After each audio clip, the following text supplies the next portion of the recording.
This sand is probably too hard. After the tide receded, it didn't have much strength left either. Look, his tongue is always at the edge here. See, his tongue keeps pulling into the sand, but this sand is quite hard. The tide just went out, and the water is right here. This is really such a coincidence. The hole is pretty big, and the scale is still at the edge here. I can even see its breathing hole. It's going further inside. Even when I try to guide it, it still pulls back. Here it comes up. I've given it so much room, yet it still doesn't come up. How can it keep pulling back? Oh, this one's pretty big.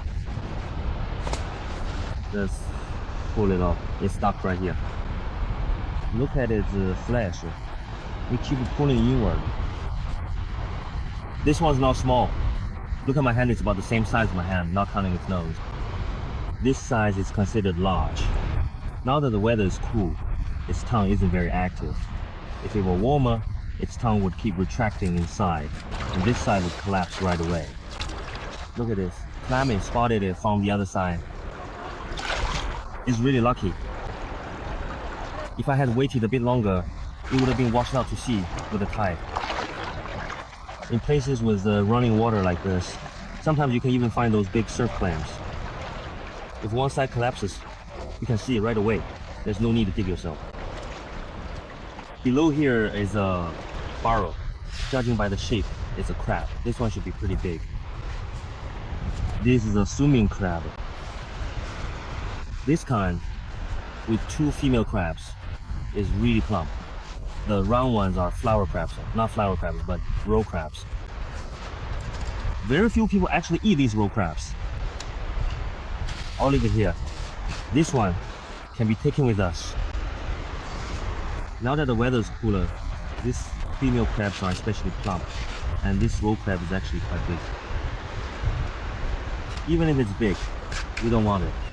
This hairy clam also has meat, but the meat is all frozen together, and its mouth can't even close. Look, the meat is sticking out. So it must be alive. You can tell it's alive just by its color. It's just that the weather's gotten cold, so its mouth can't close, but that doesn't affect eating it. This is really a huge cluster, growing right on this brick. Just this bunch alone is enough to make a whole plate.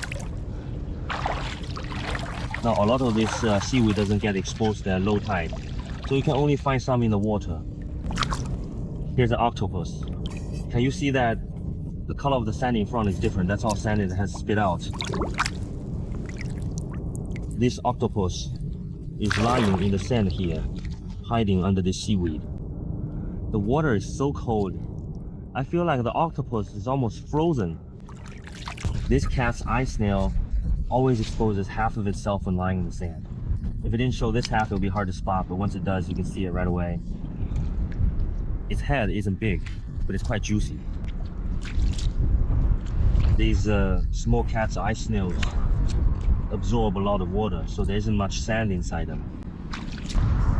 After the tide goes out, all these starfish crawl back toward the water. Look, all these tracks are from them, they move so slowly.